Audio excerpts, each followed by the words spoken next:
नमस्कार, दिन भर की हर खबर से आपको करने खबरदार। मैं हूं श्वेता सिंह। कांग्रेस के उपाध्यक्ष राहुल गांधी पिछले 2 दिन से अपनी रैलियों में कुछ पेपर दिखा रहे हैं और प्रधानमंत्री नरेंद्र मोदी पर गुजरात के सीएम रहते 2 औद्योगिक घरानों से पैसे लेने का आरोप लगा रहे हैं। ये वही आरोप हैं जो कुछ दिन पहले दिल्ली के मुख्यमंत्री अरविंद केजरीवाल लगा रहे थे और पीएम मोदी के खिलाफ कथित सबूतों की फाइल लेकर घूम रहे थे। लेकिन अब आरोपों के इस आइटम को राहुल गांधी रीपैकेजिंग करके राजनीतिक मार्केटिंग कर रहे हैं, जिसमें 2 दिन से उनकी हर बात इन्हीं पेपर्स से शुरू होती है और इन्हीं पर खत्म हो जाती है।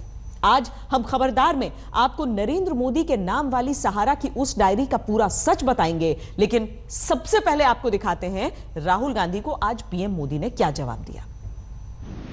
If they allow me to speak in parliament, you will see what an earthquake is going to happen. प्रधानमंत्री के बारे में भ्रष्टाचार का पर्सनल इंफॉर्मेशन हम सबके पास है। सहारा के लोगों ने अपनी डायरी में लिखा है कि हमने नरेंद्र मोदी जी को पैसा दिया है। 2 वर्ष में नरेंद्र मोदी से राजनीतिक लड़ाई का दूसरा राउंड खेल रहे राहुल गांधी को आज अरसे बाद पीएम मोदी से ही सीधा जवाब मिला, जो आज अपने संसदीय क्षेत्र वाराणसी में थे। उनके एक युवा नेता हैं,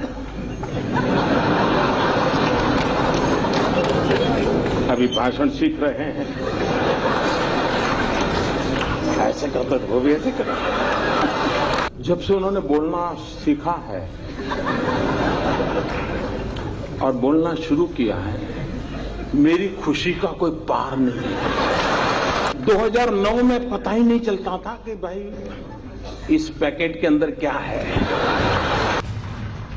वाराणसी में पीएम मोदी आज अपनी बातों में बहुत कठोर थे। राहुल गांधी के भूकंप लाने वाली बात भी उन्हें याद थी। लगे हाथ भूकंप के बारे में पूछ लिया। न बोलते तो बड़ा भूकंप आ जाता था और देश को इतना बड़ा भूकंप झेलना पड़ता, ये देश 10 साल तक उभर नहीं सकता था। लेकिन अच्छा हुआ कि बोलना शुरू हो गया तो पता चल रहा है भूकंप की संभावना बची नहीं। मोदी आज पूर्व प्रधानमंत्री मनमोहन सिंह को नहीं भूले और पूर्व वित्त मंत्री पी चिदम्बरम को भी याद रखा, जिन्होंने नोट बैन के विरोध में राहुल गांधी की राजनीतिक तलवार को धार दिया था। भारत के पूर्व प्रधानमंत्री डॉक्टर मनमोहन सिंह जी, उन्होंने कहा कि जिस देश में 50% लोग गरीब हो, वहां ये टेक्नोलॉजी वगैरह कैसे हो सकता है। अब मुझे बताओ भाई, ये वो अपना रिपोर्ट कार्ड दे रहे हैं कि मेरा दे रहे हैं? श्रीमान चिदम्बरम जी, उन्होंने कहा कि हमारे देश में 50% गांवों में अभी भी बिजली नहीं है, तो कैशलेस कैसे करोगे? अब बताइए साहब, कहीं पर बिजली थी किसी गांव में, मैंने आकर के खंभा उखाड़ दिएगा। आज मोदी वाराणसी में थे तो राहुल गांधी बहराइच में थे। सहारा वाले पेपर की बात दूसरे दिन भी दोहराई। शायरी के साथ पीएम पर फिर जुबानी हमला किया। हर एक बात पे कहते हो कि तू क्या है, तुम ही कहो कि ये अंदाजे गुफ्तगू क्या है। लक्ष्य था कि हिंदुस्तान के गरीब का पैसा बैंक में फंसा रहे और इस पैसे से बैंक लोन अमीरों के 8 लाख करोड़ रुपए माफ किए जाए। ये सच्चाई है, सच्चाई। राहुल गांधी की बात अब उन्हीं पेपर से शुरू होती है और उन्हीं पेपर पर खत्म होती है, जिनको लेकर वो पीएम मोदी पर आरोप लगा रहे हैं। लेकिन इन पेपर का पूरा सच क्या है, ये आज हम आपको खबरदार में बताएंगे। बहराइच से बालकृष्ण के साथ आज तक ब्यूरो। सहारा की कथित डायरी है क्या? ये कहां से आई है? इसमें क्या लिखा है? क्या इसमें जो लिखा है वो सच है? क्या इसमें जो लिखा है उसे सीधे सीधे मान लेना चाहिए या फिर इसे राजनीतिक संदेह पैदा करने की रणनीति मानना चाहिए? कानूनी वजन और राजनीतिक वजन के बीच झूलती इस कथित डायरी का पूरा सच और इससे जुड़े हर सवाल का विश्लेषण आज हम करेंगे और आपको बताएंगे कि इन दस्तावेजों पर सुप्रीम कोर्ट ने क्या कहा था और आगे इस पर क्या हो सकता है। अच्छी तरह देख लो। नरेंद्र मोदी जी, आप इन कागजों को देख लीजिए। वो पेपर जिन्हें लेकर आजकल राहुल गांधी घूम रहे हैं। 6 महीने में 9 बार मोदी जी को पैसा दिया गया। वो पेपर जिन्हें लेकर कल तक केजरीवाल घूम रहे थे। इसमें सहारा के रिप्रेजेंटेटिव के साइन है और 2 गवाहों के साइन है। 7 एंट्रीज हैं मोदी जी के नाम की और 40 करोड़ 10 लाख रुपए की एंट्रीज हैं। वो पेपर जिनसे पीएम मोदी पर आरोप लगाए गए। गंगा के समान पवित्र प्रधानमंत्री, जिनका पूरा व्यक्तित्व ईमानदारी की पराकाष्ठा है, उनके बारे में बेबुनियाद आरोप लगा रहे हैं। वो पेपर जिस पर प्रशांत भूषण को बहुत भरोसा है।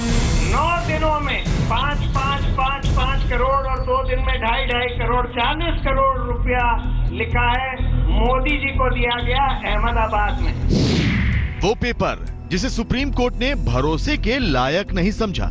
ये चले थे भूचाल पैदा करने और खुद उस भूचाल के दलदल में ये खुद फंस गए। मोदी के नाम वाली सहारा की डायरी का पूरा सच क्या है? क्या है उन डायरी के पन्नों का पूरा सच, जिसे प्रधानमंत्री नरेंद्र मोदी के खिलाफ हथियार बनाकर पहले दिल्ली के मुख्यमंत्री अरविंद केजरीवाल ने दिखाया, फिर इन्हीं आरोपों को रीपैकेज करके पिछले 2 दिन से कांग्रेस के उपाध्यक्ष राहुल गांधी दिखाने में जुटे हैं। सहारा कंपनी के ऑफिस में रेड होती है और उधर से कागजात निकलते हैं। ये जो डॉक्यूमेंट्स हैं, कागज हैं, ये आईटी के ऑफिसर्स ने, इनकम टैक्स डिपार्टमेंट के लोगों ने साइन किए हैं, उनपे उनका दस्तखत है और उन्हें अफसरों ने कहा है कि इस पे इंक्वायरी होनी चाहिए। इधर लिखा हुआ है कि 6 महीने में 9 बार मोदी जी को पैसा दिया गया, 40 करोड़ रुपया।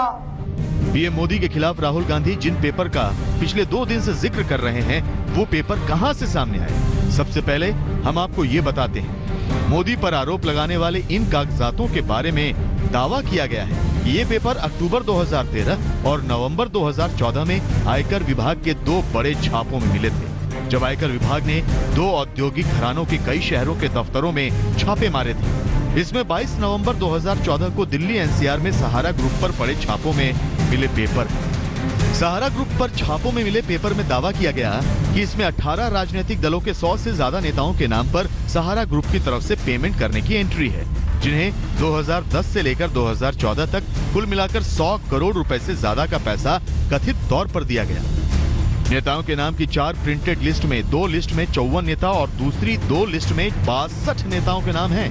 इन नेताओं में बीजेपी, कांग्रेस से लेकर JDU, RJD, SP, NCP, TMC जैसे कम से कम 18 दलों के नेता हैं। लेकिन आयकर विभाग के छापों में जब्त हुए इन पेपर में मोदी के नाम पर जो एंट्री होने का दावा किया गया है, उसी को पहले अरविंद केजरीवाल और अब राहुल गांधी प्रधानमंत्री नरेंद्र मोदी के खिलाफ राजनीतिक बारूद के तौर पर इस्तेमाल कर रहे हैं। दावा किया जा रहा है कि जब्त पेपर में दिखाई गई करोड़ों की रकम की ये एंट्री तब की है जब मोदी गुजरात के सीएम थे।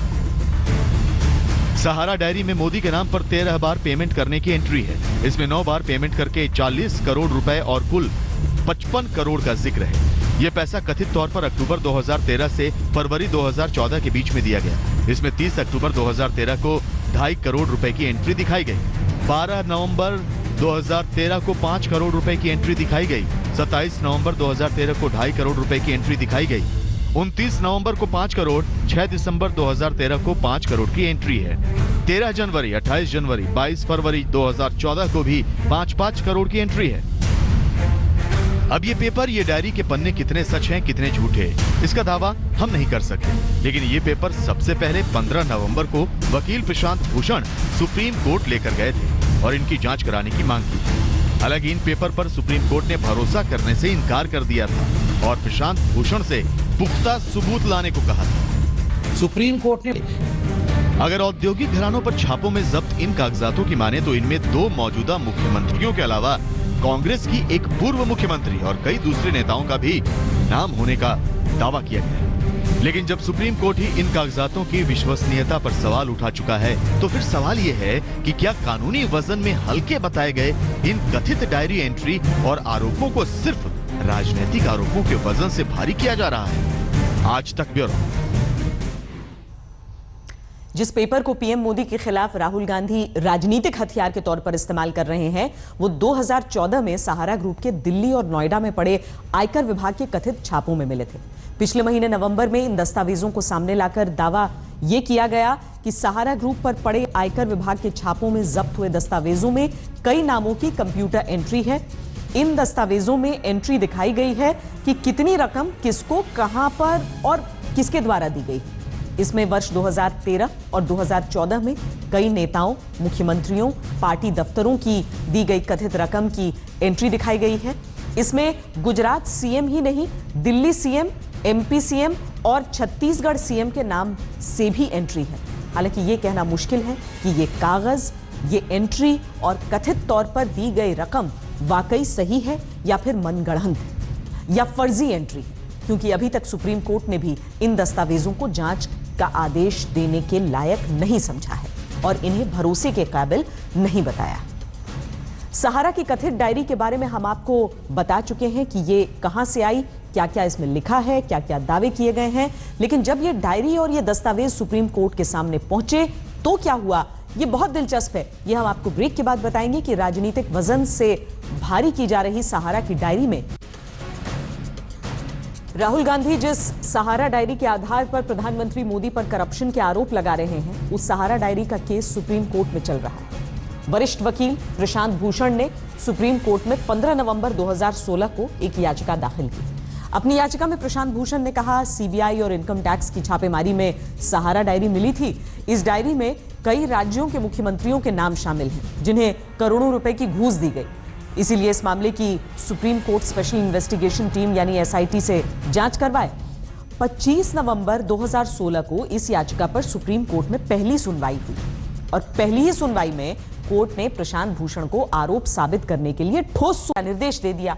16 दिसंबर को इस केस की तीसरी बार सुनवाई हुई और अब 11 जनवरी को सुप्रीम कोर्ट इस मामले में अगली सुनवाई करेगी। लेकिन अभी तक हुई 3 सुनवाई के दौरान सुप्रीम कोर्ट ने एसआईटी जांच का आदेश देने से इनकार किया। सहारा डायरी केस की इन 3 सुनवाई के दौरान कोर्ट ने क्या क्या टिप्पणी की, वो अपने आप में बेहद दिलचस्प है।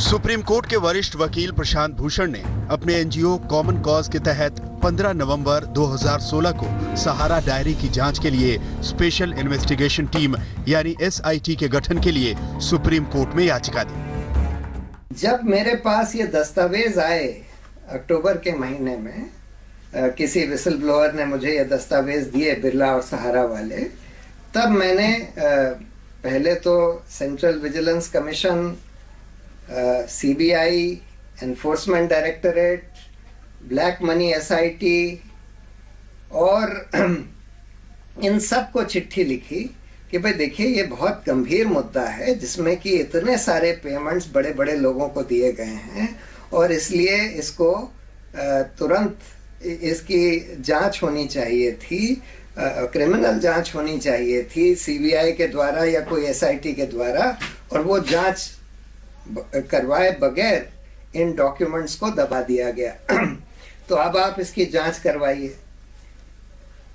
लेकिन मुझे नहीं लगता कि उसके बाद भी आज तक उसमें कोई जांच हो पाई। तो जब ये दिखने लगा कि ये लोग कुछ नहीं करने वाले, तब मैंने हताश होकर सुप्रीम कोर्ट में एक आज अर्जी दाखिल करी है कि भाई इसकी सुप्रीम कोर्ट के द्वारा सुपरवाइज करी हुई एक पूरी स्वतंत्र जांच होनी चाहिए कि ये पेमेंट्स क्यों दिए गए, किस किस को दिए गए, इसके पीछे क्या कारण थे वगैरह वगैरह, और इसकी भी जांच होनी चाहिए कि इन कागजों को दबाया किसने।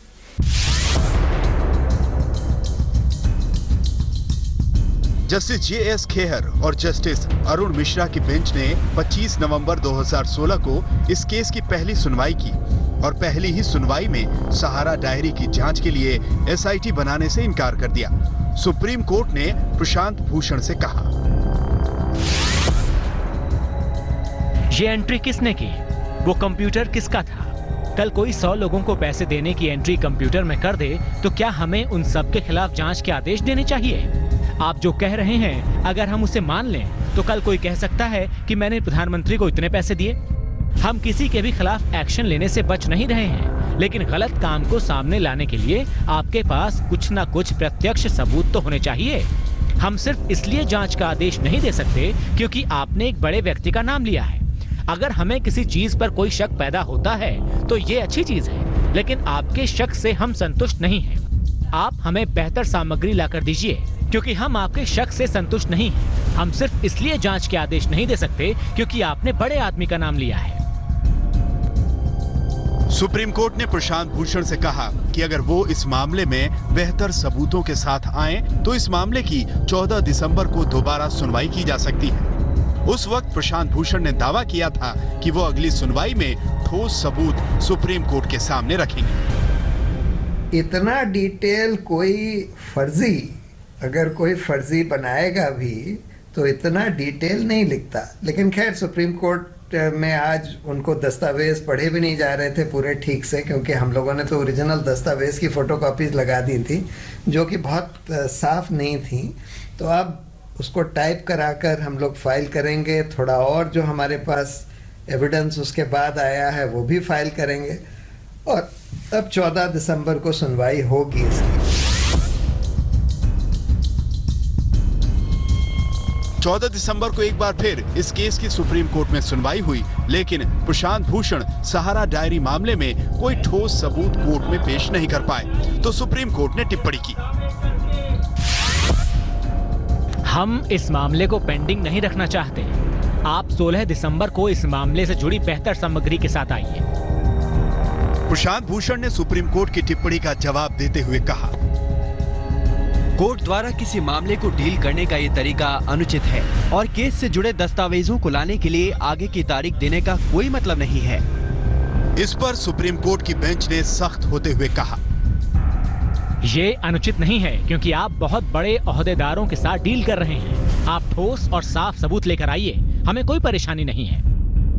इस पर प्रशांत भूषण ने जब सिर्फ 2 दिनों में उचित सबूत लाने के कोर्ट के फैसले का विरोध किया तो सुप्रीम कोर्ट की बेंच ने कहा, आप जो कलंक लगा रहे हैं वो अनुचित है। हमारा सुझाव है कि आपको उचित सामग्री देनी ही पड़ेगी। जिन लोगों पर आरोप लगते हैं ऐसे लोगों को अपना काम करने में परेशानी होती है। इस तरह से मामले की सुनवाई 16 दिसंबर तक टल गई और फिर 16 दिसंबर को तो इस केस में हाई वोल्टेज सुनवाई के दौरान सुप्रीम कोर्ट की बेंच और प्रशांत भूषण के बीच कहासुनी हो गई।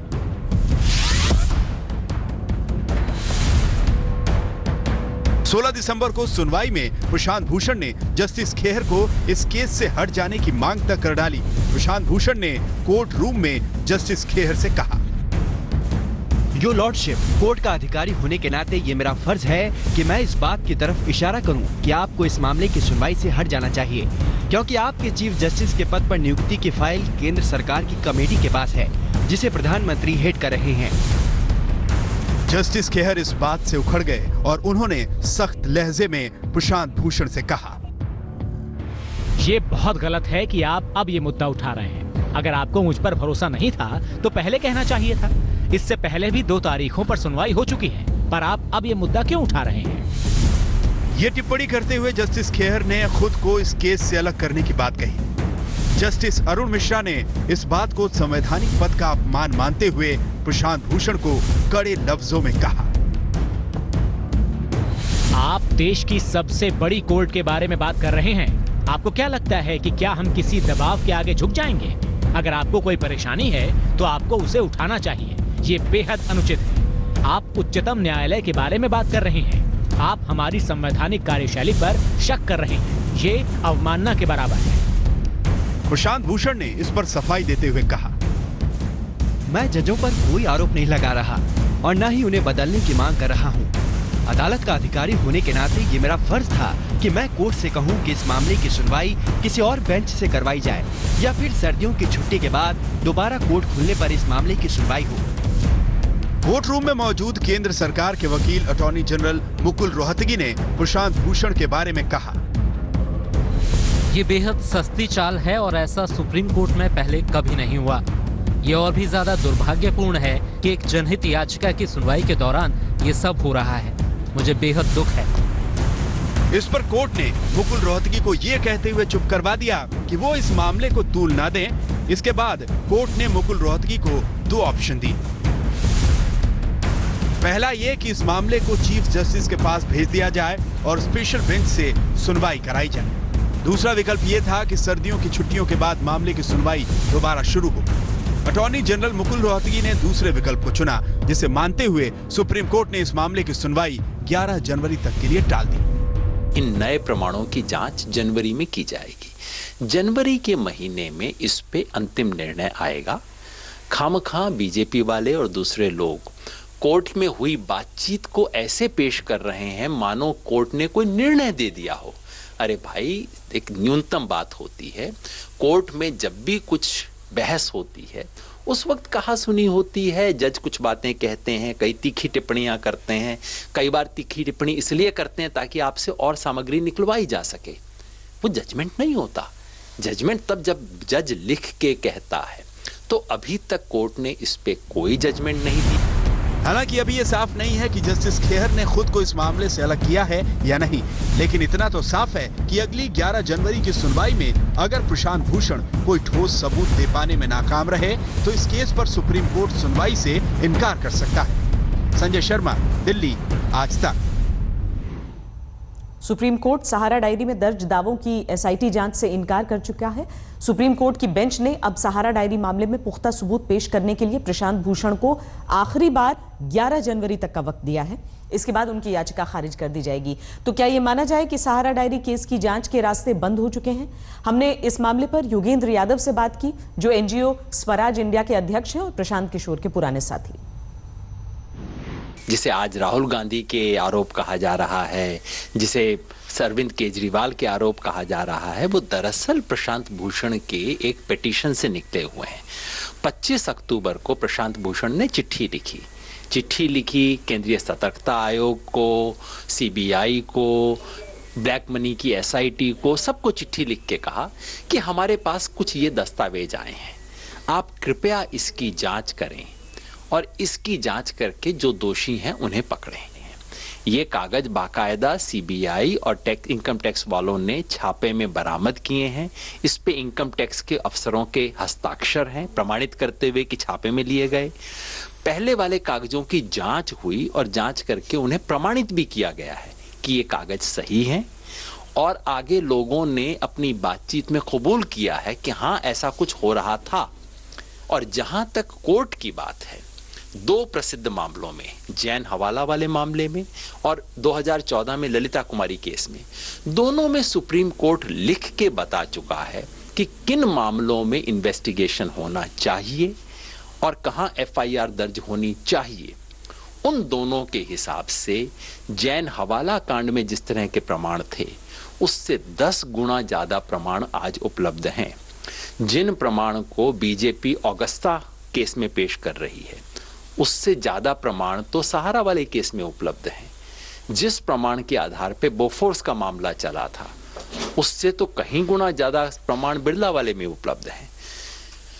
अगर भ्रष्टाचार के खिलाफ सच्ची लड़ाई लड़नी है तो ये प्रमाण देश के सामने आने जरूरी हैं।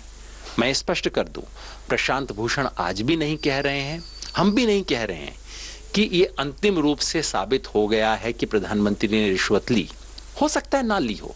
हम केवल इतना कह रहे हैं कि जांच शुरू करने का तो आधार बनता है।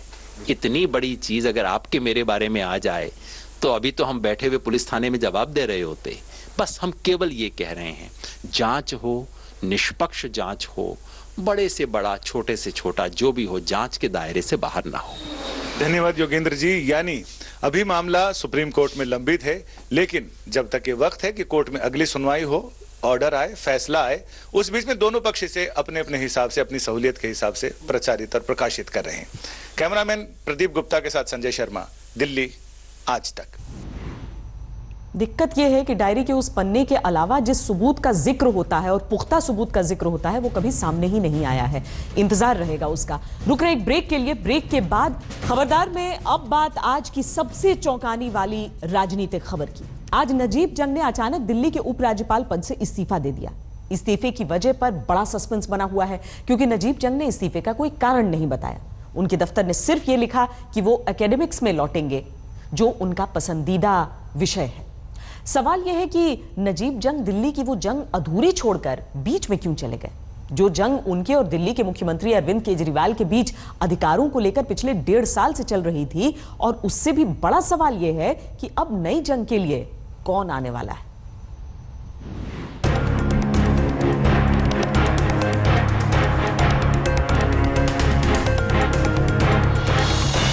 शाम के वक्त घड़ी की सुइयों ने जैसे ही 4:15 का पड़ाव पार किया, एक फैसले ने हर किसी को हैरान कर दिया। जी हां, दिल्ली के उपराज्यपाल नजीब जंग ने अपने पद से इस्तीफा देने का ऐलान कर हर किसी को चौंका दिया। उपराज्यपाल ने भारत सरकार को अपना इस्तीफा सौंप दिया है। सियासत में फैसले कई बार चौंकाते हैं, लेकिन नजीब जंग ने उस वक्त अपना पद छोड़ा है जब उनके कार्यकाल का करीब साल भर से भी ज्यादा का वक्त बचा हुआ था। हैरानी इसलिए भी ज्यादा हो रही है क्योंकि 16 दिसंबर को ही जंग ने केंद्रीय गृह सचिव को पत्र लिखकर 25 दिसंबर से 1 जनवरी तक छुट्टी पर जाने की खबर दी थी। अगर पत्र को आधार माना जाए तो कहीं से नहीं लगता कि जंग पद छोड़ने के मूड में थे। नजीब जंग के सलाहकार अजय चौधरी ने भी कहा कि उपराज्यपाल के इस फैसले का इल्म उन्हें भी नहीं था। दूसरी पार्टियां भी हतप्रभ हैं। दिल्ली के उपराज्यपाल से नजीब जंग जी का अपना निजी निर्णय है और हो सकता है जैसा कुछ उन्होंने सर रिपोर्ट में दिया है, शायद बताया है कि वो कुछ अध्ययन के लिए जाना चाहते हैं, तो ये उनका निर्णय है। नजीब जंग का अनसेरेमोनियस एग्जिट दिल्ली से हुआ है, जिसका कारण केंद्र सरकार को बताना चाहिए और क्या डील हुई है केजरीवाल और नरेंद्र मोदी के बीच में आपस में, उसको भी हम लोग जानना चाहेंगे। तो मैंने उनको शुभकामनाएं दी। मैंने उनसे पूछा था कि कुछ खास वजह अभी इस्तीफे की, तो उन्होंने कहा कि बस मेरा मन भर गया है, ऐसा उन्होंने मुझे बताया। मैं अपनी तरफ से, सरकार की तरफ से उनको बहुत बहुत शुभकामनाएं देता हूं उनके आगे के प्लानिंग्स के लिए, जो भी भविष्य में प्लानिंग करेंगे। जंग के इस्तीफे की खबर फैलते ही सियासी हलचल मच गई। दिल्ली बीजेपी अध्यक्ष मनोज तिवारी ने राजनाथ सिंह से मुलाकात की। नजीब जंग ने 9 जुलाई 2013 को दिल्ली के उपराज्यपाल का पद संभाला था।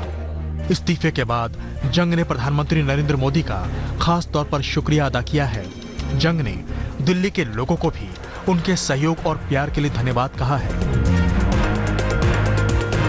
खास बात यह है कि अपने इस्तीफे के वक्त नजीब जंग ने दिल्ली के मुख्यमंत्री अरविंद केजरीवाल को भी पिछले 2 साल के लिए थैंक्स कहा है। जंग ने अपने फैसले के पीछे अपने निजी वजहों का हवाला दिया है। शुक्रवार को केजरीवाल जंग से उनके घर पर मुलाकात करेंगे।